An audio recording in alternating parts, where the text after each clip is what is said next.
Well, hey everybody, here we are. First unit of the year, historical thinking and skills, thinking like a historian. There are really three main things that the state of Ohio says that we need to know regarding this topic. One is we need to be able to analyze and evaluate the credibility of primary and secondary sources. We need to be able to develop a thesis and use evidence to support or refute a position. We'll talk about what a thesis is. A thesis statement. We'll discuss that.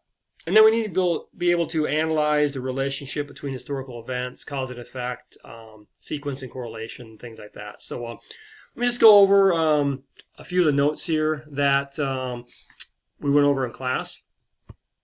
In case you missed, or just as a means of review, I think it's worth kind of reading through this again. But the first thing, guys, is primary and secondary sources. You know, it says the use of primary and secondary sources in the study of history includes an analysis of their credibility. This is accomplished by checking sources for the following: the perspective of the author, agreement with other credible sources, the qualifications and reputation of the author, does the author have any biases, including use of stereotypes, the circumstances in which the author prepared the source, and then the accuracy and consistency of arguments made throughout the source. So all of those are things that we need to take into consideration when analyzing the credibility of a source. The next slide here, I won't show it right now, but I encourage you to take a look at it. The video basically is very brief, 3 or 4 minutes, and it just goes in a nutshell, kind of gives you the difference between a primary and secondary source. But let's go ahead and take a look at that, you guys. Just briefly, again, I understand that some of this might be a review for you, but maybe not. You know, I'm not totally sure. I don't want to take anything for granted here. So let's just kind of go over some of the basic differences between a primary and secondary source. For primary, it's firsthand experience, you guys. Firsthand experience or from the time of the event. Okay, firsthand experience or from the time of the event. It can include notes, lectures, photos, newspaper articles, autobiographies, maps, government records, art, film. So if it was a firsthand experience or if it was taken right from the time of the event, that's a primary source. A secondary source is material created after an historical event. So if it was created after an historical event, it's a secondary source. That would include books, biographies, articles, dissertations, websites, documentary films. The textbook that we use in class is a secondary source. Certainly uses many primary sources and shares primary sources, but the textbook that we use in class is in itself a secondary source. So again, I just listed here briefly the difference between a primary and secondary source, and we'll talk more about that in the upcoming days, and we'll give some examples of what those are and go over those in class. Let's see here. Thesis, guys. Thesis says historians develop theses and use evidence to create explanation of past events. Rather than a simple list of events, a thesis provides a meaningful interpretation of the past by telling the reader the way historical evidence is significant in some larger context. Basically, guys, a thesis is like your main argument of your paper, the main point you're trying to prove, and then everything else that you share, like in your writing, points back to that thesis statement. So your thesis is basically your main argument that you're trying to prove. It says the evidence used by historians may be generated from artifacts, documents, eyewitness accounts, historical sites, photographs, and other sources. Of course, you see that those evidences are basically primary sources, but that's what they're going to use. They're going to use primary sources to try to prove their point.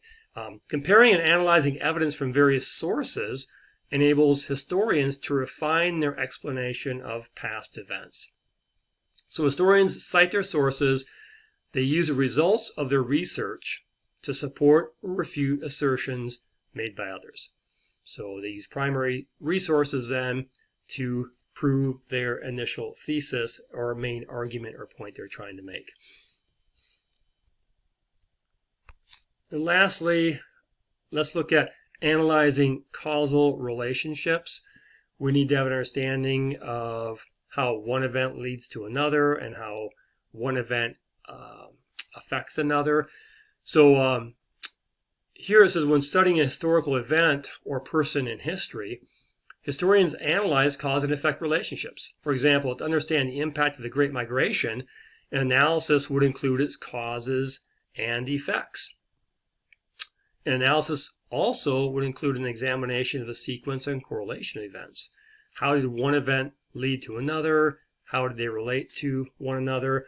The Great Migration is actually something we'll discuss actually more a little bit later on in one of our units.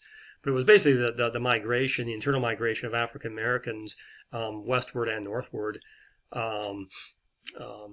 after the 1870s and 80s, after the Civil War, and as you move into the early 1900s and up into even the 1920s, you saw a huge migration of African Americans northward, and there are many reasons for that that shift. So it says, and we'll talk about that more later in another unit, but here it says, an examination of the Great Migration would include the demand for workers in the industrial North as a short-term cause.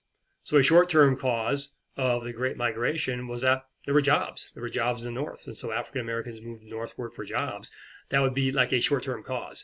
The introduction of Jim Crow legislation, and we'll talk more about that too coming up here in future units, but the introduction of Jim Crow legislation would be a result of a long-term factor contributing to internal migration. So, Jim Crow laws were basically laws established in southern states to try to keep the races segregated after the Civil War. We'll talk more specifically about Jim Crow laws, particularly as it relates to the late 1800s and early 1900s. So, but there you have it, guys. In this unit, those are the things that the state of Ohio says we need to know. We need to be able to analyze causal relationships.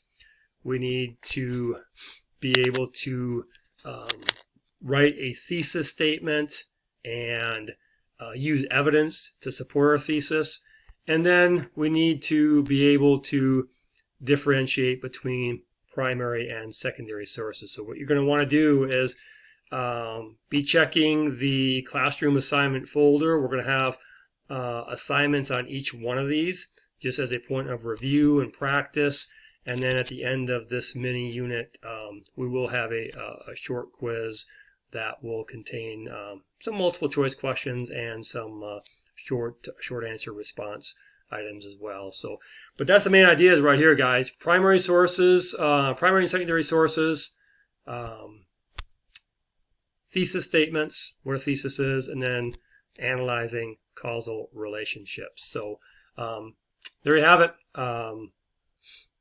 We will hope to see you back in class soon, or hopefully this was helpful as a means of review if you've already seen it. Okay, talk to you later. Bye.